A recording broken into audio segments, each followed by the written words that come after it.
नमस्कार दोस्तों, एक बार फिर से आप सभी का बहुत-बहुत स्वागत है, आपका अपना YouTube channel next exam target classes पर।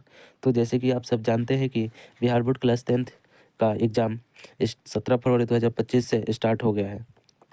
आज हिंदी विषय का पेपर था। आशा करते हैं कि आप सभी का बहुत अच्छा से बीता होगा। टिप का क्वेश्चन आंसर एनालिसिस करेंगे, तो चलिए स्टार्ट करते हैं।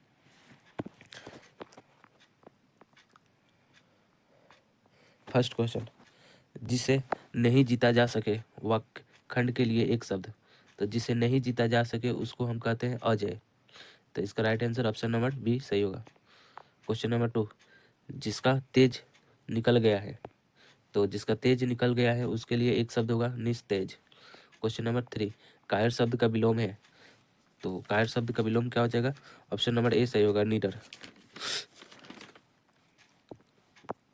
क्वेश्चन नंबर 4, ज्योतिष शब्द का विलोम क्या हो गया? तो ज्योतिष शब्द का विलोम तम हो जाएगा। ज्योतिष का मतलब अंजोर प्रकाश, तम का मतलब अंधेरा हो जाएगा।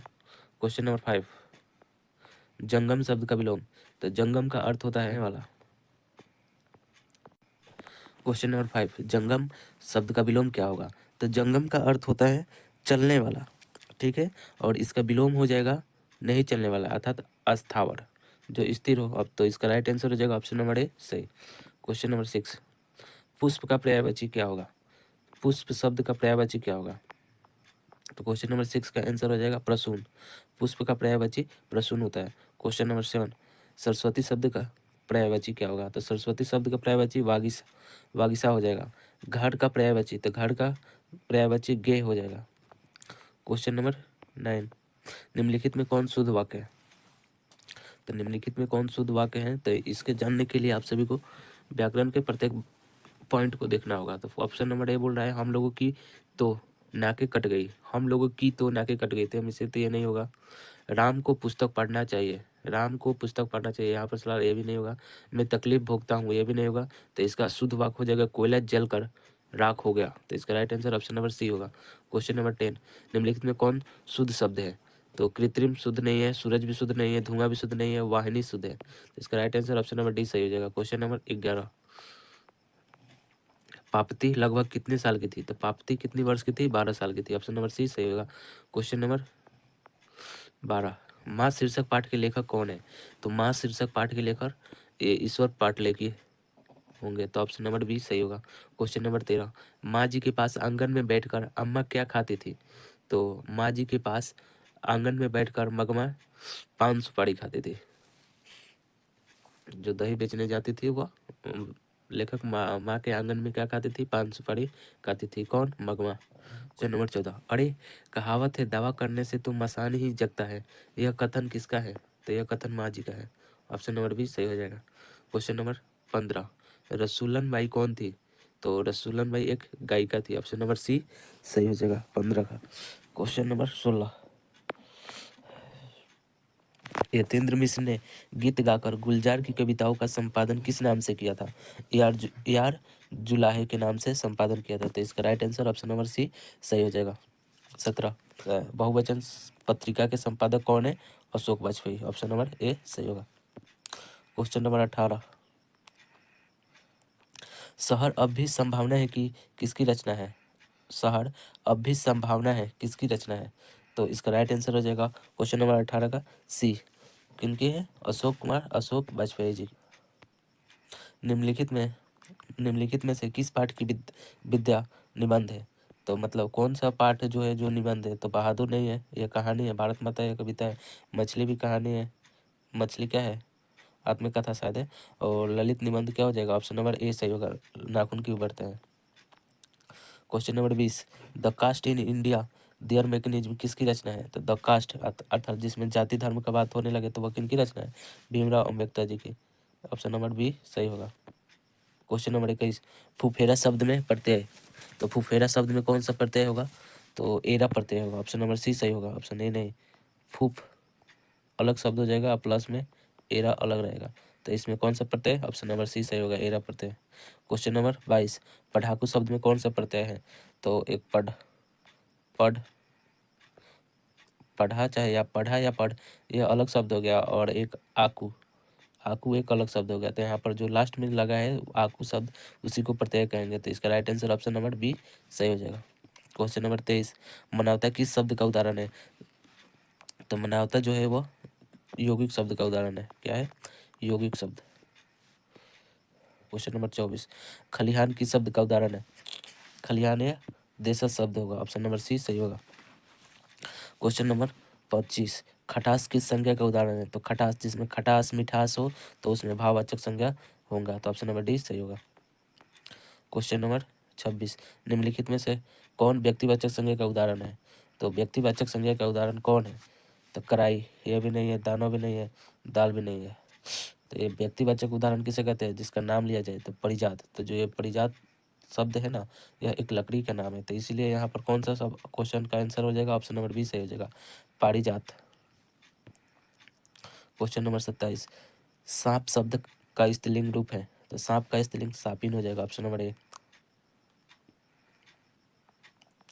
क्वेश्चन नंबर 28, निम्न में कौन शब्द पुल्लिंग है? तो मृत्यु स्त्रीलिंग, प्रीति भी स्त्रीलिंग, रोटी भी स्त्रीलिंग, और विवाह जो हो गया वह पुल्लिंग शब्द हो जाएगा। क्वेश्चन नंबर 29, हिंदी में कुल कितने सर्वनाम होते हैं? तो हिंदी में सर्वनाम के प्रकार 6 होते हैं, ठीक है, और कुल सर्वनाम 11 होते हैं। ऑप्शन नंबर डी सही हो जाएगा। क्वेश्चन नंबर 30, दाल में कुछ है, इसमें कौन सा सर्वनाम है? तो यहाँ पर कुछ हो गया, अनिश्चित शब्द का बोध कराने लगा, तो इसमें अनिश्चयवाचक सर्वनाम हो जाएगा। क्वेश्चन नंबर 31, नौकर की कमीज किनकी रचना है? 31, नौकर की कमीज किनकी रचना है? विनोद कुमार शुक्ल की। ऑप्शन नंबर डी सही होगा, सी नहीं, ठीक है, विनोद कुमार शुक्ल। क्वेश्चन नंबर 32, अभिनयों में साथ रहकर लगभग 30 संयुक्त कविताएं लिखी थी। क्वेश्चन नंबर 33, पंडित बिरजू महाराज ने गंडक किससे बंधवाया था? तो गंडा किससे बंधवाया था? तो वो अपने बाबूजी को गुरु मानते थे, तो वो बाबूजी से ही गंडा बनवाए थे। तो इसका आंसर का हो जाएगा ऑप्शन नंबर बी सही होगा, और ये नहीं। क्वेश्चन नंबर 34, परंपरा का मूल्यांकन किस पाठ के लेखक है? तो पाठ के लेखक कौन है? तो परंपरा का मूल्यांकन रामविलास शर्मा जी हैं। क्वेश्चन नंबर 35, बहादुर कहाँ से आया था? तो बहादुर नेपाल से भाग कर आया था, ठीक है। क्वेश्चन नंबर 36, बादशाह अकबर ने जो सिक्का चलाया था उस पर किनकी आकृति थी? तो उस पर राम सीता की आकृति थी, दादा साहब की नहीं, राम से ज्यादा, उसी को सिया राम। 37, प्राणी शास्त्रियों का ऐसा अनुमान है कि मनुष्य का अनावश्यक अंग उसी प्रकार झड़ जाएंगे जिस प्रकार उनकी पूंछ झड़ गई। यह पाठ किस पंक्ति से ली गई है? तो यह नाखून से ली गई है, नाखून क्यों बढ़ते पाठ से ली गई है, जिसके लेखक नलिनी बेचन शर्मा जी हैं।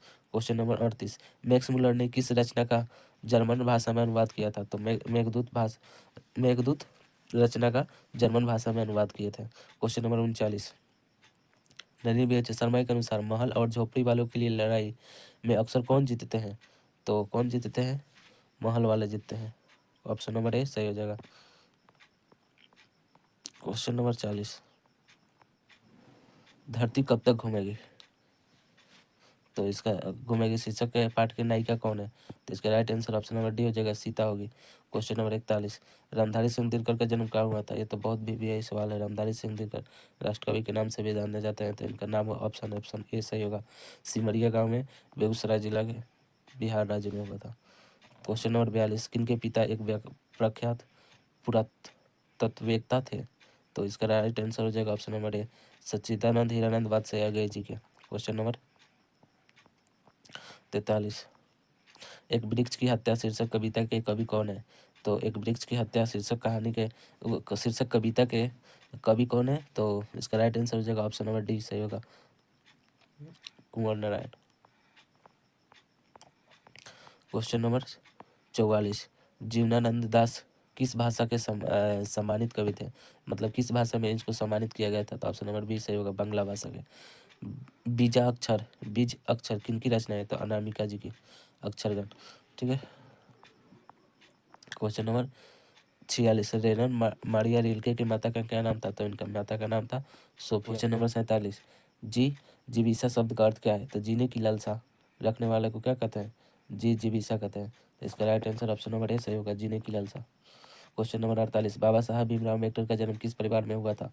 तो यह किनके परिवार में? दलित परिवार में हुआ था। क्वेश्चन नंबर 49, महात्मा गांधी का निधन कब हुआ था? तो महात्मा गांधी का निधन 30 जनवरी 1948 को हुआ था। किनके द्वारा? नाथूराम गोडसे के द्वारा उनको गोली मार दी गई। तो इसका right answer option number A सही होगा। क्वेश्चन नंबर 50, बिस्मिल्लाह खान साहब 80 बरस से प्रार्थना प्रार्थना में क्या मांगते थे? सूर मांगते थे। सूर, धून उसी को बोलेंगे। क्वेश्चन नंबर 51, निम्नलिखित में कौन अशुद्ध शब्द है? तो अशुद्ध शब्द कौन सा है? तो दुष्कर अशुद्ध हो जाएगा, क्योंकि दुष्कर ऐसे लिखते हैं, दु आधा स कर दुष्कर, इसका संधि विच्छेद हो जाएगा दु प्लस कर। ठीक है, तो इसका जो लिखा हुआ है वो दुष्कर अशुद्ध शब्द है। क्वेश्चन नंबर 52, दो शब्द का विशेषण। तो दो शब्द का विशेषण हो जाएगा दूषित। क्वेश्चन नंबर 53, नेह शब्द का विशेषण। तो नेह शब्द का विशेषण ने ही हो जाएगा। क्वेश्चन नंबर 54, तमाश का पर्यायवाची क्या होगा? तमाश का पर्यायवाची मतलब इसका अर्थ, इसका समानार्थी शब्द तथा तामसिक, तामसिक हो जाएगा। क्वेश्चन नंबर 55, मेरी बहन स्वाति अपनी सहेली के घर गई, यह वाक्य किस वाक्य का उदाहरण है? तो मेरी बहन स्वाति अपनी सहेली के घर गई, यह एक सरल वाक्य है। ठीक है, तो इसका राइट आंसर ये हो जाएगा। क्वेश्चन नंबर 56, निम्न में कौन कर्मवाच्य का उदाहरण है? तो कर्मवाच्य जगह ऑप्शन नंबर सी सही जगह, संगीता द्वारा रोटी पकाई गई, कर्मवाच्य का उदाहरण हो जाएगा। क्वेश्चन नंबर 57, पर्याप्त शब्द में कौन सा उपसर्ग है? तो पर्याप्त शब्द में कौन सा उपसर्ग है? ऑप्शन नंबर ए सी सही हो जाएगा, प्र। क्यों? क्योंकि यहाँ पर प, ये वाला रेफ वाला र जो है, रेफ वाला र आधा र में आ जाएगा, तो प्र ये आधा र मिलकर क्या हो जाएगा? प्र। तो पर्याप्त शब्द में कौन सा उपसर्ग हो जाएगा? तो ऑप्शन नंबर सी सही हो जाएगा, प्र। क्वेश्चन नंबर 58, आघात शब्द में कौन सा उपसर्ग है? आघात शब्द में पहला अक्षर आ है, तो इसमें उपसर्ग आ हो जाएगा। क्वेश्चन नंबर 59, कुपात्र शब्द में कौन सा उपसर्ग है? तो कु, ऑप्शन नंबर डी सही हो जाएगा। क्वेश्चन नंबर 60, लुटिया शब्द में पढ़ते हैं, लुटिया, तो यहाँ पर लुट, लुट हो जाएगा अलग शब्द, और इया हो जाएगा अलग पढ़ते हैं, तो यहाँ पर ऑप्शन नंबर बी सही हो जाएगा। लुटिया का में कौन सा पढ़ते हैं? इया पढ़ते हैं। क्वेश्चन नंबर 51, सुमित्रानंदन पंत किस वाद के कवि थे? कवि है, तो सुमित्रानंदन पंत छायावाद के कवि है, ऑप्शन नंबर ए सही हो जाएगा। क्वेश्चन नंबर 62, हिरोशिमा शीर्षक के पाठ के रचनाकार कौन है? तो हिरोशिमा शीर्षक पाठ के रचनाकार अज्ञेय जी है, ऑप्शन नंबर सी सही हो जाएगा। क्वेश्चन नंबर 63,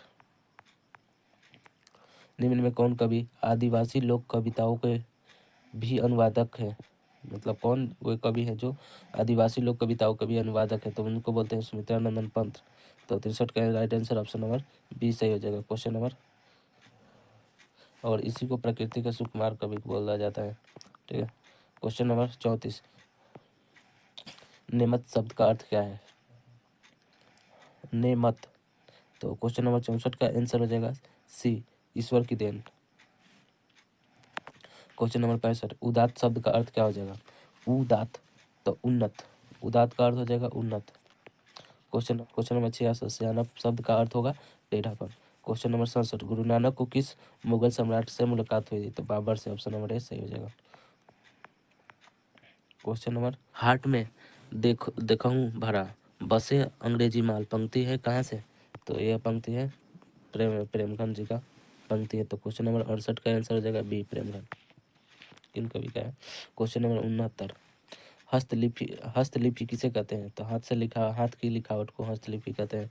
क्वेश्चन नंबर 70, साखी अर्थात साक्षी शब्द का अर्थ क्या होगा? गवाही, साक्षी हो मतलब गवाह हो। क्वेश्चन नंबर 71, निम्न में कौन पंचम अक्षर है? तो मतलब प्रत्येक वर्ग का पांचवा अक्षर को क्या कहते हैं? पंचम अक्षर कहते हैं। तो ये दूसरा अक्षर है, ये नहीं होगा, तो अब भी नहीं होगा, तो ऑप्शन नंबर डी सही हो जाएगा। कौन सा? ट वर्ग का पंचम अक्षर है, तो ये इसका right answer option number D सही होगा। क्वेश्चन नंबर 72, त्र किन वर्णों से मिलकर बना है? तो त प्लस र, त्र मिलकर बना होगा, तो इसका right answer option number B सही होगा। क्वेश्चन नंबर 73, निम्न में कौन दीर्घ स्वर है? तो बड़ा ई दीर्घ स्वर हो जाएगा। क्वेश्चन नंबर 74, ऊ का उच्चारण स्थान। तो ऊ का उच्चारण स्थान ओष्ठ होता है, ऑप्शन नंबर डी सही होगा। निम्न में कौन उसमें व्यंजन है? तो उसमें व्यंजन तलावे स हो जाएगा, ऑप्शन नंबर सी सही हो जाएगा। क्वेश्चन नंबर 76, जपुजी किनकी रचना है? तो गुरु नानक की रचना है, जपुजी गुरु नानक की रचना है, ऑप्शन नंबर सी सही होगा। क्वेश्चन नंबर 77 बोल रहा है रसखान किस छंद से सिद्ध थे? तो इसका राइट आंसर हो जाएगा ऑप्शन नंबर ए, समैया से। क्वेश्चन नंबर 78, किसने जीर्ण जनपद नामक एक काव्य लिखा जिसमें वो ग्रामीण जीवन का यथार्थवादी चित्र प्रस्तुत है, यथार्थ है? तो इसका राइट आंसर हो जाएगा option number C, Badri Narayan Chaudhary. उसी को प्रेमघन बोलेंगे। उन्हीं को। क्वेश्चन नंबर 79, घनानंद किस भाषा में लिखते थे? तो घनानंद किस भाषा में लिखते थे? तो इसका राइट आंसर हो जाएगा ऑप्शन नंबर बी, ब्रज भाषा में लिखते थे। ये गलत। क्वेश्चन नंबर 80, सुमित्रा नंदन पंत की माता का क्या नाम था? तो सुमित्रा नंदन पंत जी के माता का नाम सरस्वती देवी था। क्वेश्चन नंबर 80 का राइट आंसर सी हो जाएगा। क्वेश्चन नंबर 81, निम्न में से कौन सा विसर्ग संधि का उदाहरण है? तो क्वेश्चन सी, मनः प्लस योग, तो यह विसर्ग संधि का उदाहरण हो जाएगा। ठीक है, यह यन संधि का, यह व्यंजन संधि, यह व्यंजन संधि। तो इसका राइट आंसर हो जाएगा, विसर्ग संधि मनः योग। राशि, उप प्लस इच्छा पदों की संधि, तो इनसे क्या बनेगा? उप प्लस इच्छा, तो अ प्लस बड़ाई मिलकर क्या बनाता है? तो इसको क्या बनेंगे? उपेक्षा बना देगा। क्वेश्चन नंबर 83, नारायण शब्द का संधि विच्छेद, तो नारायण शब्द का संधि विच्छेद हो जाएगा नर प्लस आयन। क्वेश्चन नंबर 83 का डी राइट आंसर, नर प्लस आयन। क्वेश्चन नंबर 84, तदित शब्द का संधि विच्छेद हो जाएगा तथा प्लस हित। ऑप्शन नंबर ए सही हो जाएगा। क्वेश्चन नंबर 85, राह खर्च शब्द का समास विग्रह, तो राह खर्च, तो राह के लिए खर्च को क्या बोलते हैं? राह खर्च। तो ये क्या हो जाएगा? ऑप्शन नंबर बी सही होगा। क्वेश्चन नंबर 86, शरण आगत शब्द में कौन सा समास है? शरण को आने वाला, तो इसमें कौन सा हो जाएगा? को, तो कर्म कारक का हो जाएगा। तो ये right answer option number C सही हो जाएगा, कर्म कारक तत्पुरुष। क्वेश्चन नंबर 27 हो जाएगा ऑप्शन नंबर डी, अव्ययी भाव समास। क्वेश्चन नंबर 88, दोपहर शब्द किस समास का उदाहरण है? क्वेश्चन नंबर 88, दोपहर शब्द किस समास का उदाहरण है? तो देखिए, नए समास तो होगा नहीं, क्योंकि ये नकारात्मक भाव उत्पन्न नहीं कर रहा है, तो ए नहीं होगा। अब देखिए, बहुब्रीहि जो दूसरे तीसरे व्यक्ति की ओर संकेत करे, तो दोपहर तीसरे व्यक्ति की ओर संकेत नहीं कर रहा है, ये भी नहीं होगा।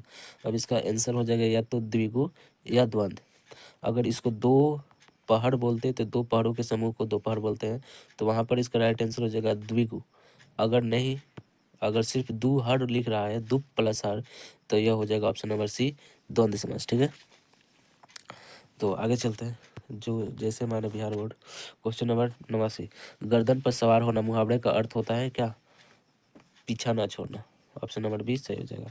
क्वेश्चन नंबर 90, होनहार बीरवान के होत चिकने पात, मतलब होनहार के लक्षण पहले से ही दिखाई पड़ने लगते हैं, चिकने पात होते हैं। क्वेश्चन नंबर 91, यह घर नवीन का है, यह किस विशेषण का उदाहरण है? तो देखिए, यहाँ पर घर आ गया संज्ञा और उसके पहले आ गया सर्वनाम। तो संज्ञा के जो शब्द संज्ञा के नाम संज्ञा के पहले लगकर उसकी विशेषता को बताते हैं, उसे सर्वनामिक विशेषण कहते हैं। तो इसका राइट आंसर बी सही होगा। क्वेश्चन नंबर 92, थान भर कपड़ा, तो थान भर कपड़ा मतलब एक थान, दो थान, एक गज, दो गज। तो यहाँ पर मापा तोला जा रहा है, परिमाण दिखाया जा रहा है, तो गुण तो नहीं होगा, सर्वनामिक भी नहीं होगा, प्रविशेषण भी नहीं होगा। ऑप्शन नंबर सी सही होगा, परिमाणवाचक विशेषण। क्वेश्चन नंबर 93, शाश्वत खाता होगा किस काल का उदाहरण है? तो खाता होगा, तो संदिग्ध किया जा रहा है, तो वर्तमान में संदिग्ध वर्तमान हो जाएगा। क्वेश्चन नंबर 94, निम्न में कौन वाक्य अकर्मक क्रिया का उदाहरण है? अकर्मक क्रिया का उदाहरण है, प्रेमा सोती है, तो यह अकर्मक क्रिया का उदाहरण हो जाएगा। ठीक है, क्वेश्चन नंबर 95, खरगोश बिल से बाहर निकला, बिल में था तो वो एक साथ जुटा था, और बिल से अलग हो गया, तो मतलब वहाँ पर अलगाव हो रहा है, तो यहाँ पर आपादन कारक का चिन्ह होगा, तो यह आपादन कारक होगा। ठीक है, क्वेश्चन नंबर 96, जिस छंद में चार चरण और प्रत्येक चरण में 16 मात्राएं होती है, उन्हें हम लोग चौपाई कहते हैं। क्वेश्चन नंबर 97, जहाँ वर्णों की एक या अनेक बार आवृत्ति हो, वहाँ कौन सा अलंकार होता है? तो वहाँ पर अनुप्रास अलंकार होता है। ठीक है, क्वेश्चन नंबर 98, किसे हम वर्गीय व्यंजन भी कहते हैं? तो स्पर्श व्यंजन को वर्गीय व्यंजन भी कहते हैं। क्वेश्चन नंबर 99, निम्न में कौन अल्प व्यंजन है? अल्प प्राण व्यंजन, तो अल्प प्राण व्यंजन कौन होता है? इसका राइट आंसर ऑप्शन नंबर 20 है जगह ब। क्वेश्चन नंबर 100, निम्न में महाप्राण कौन है? तो अल्प प्राण को छोड़ देंगे तो 2 और 4 बच जाएगा, तो यही महाप्राण होंगे। तो महाप्राण में 2 4 1 क नहीं होगा, च नहीं होगा, य नहीं होगा, तो ध इसका right answer option number C सही हो जाएगा। तो इस वीडियो में बस इतना ही, तब तक के लिए धन्यवाद।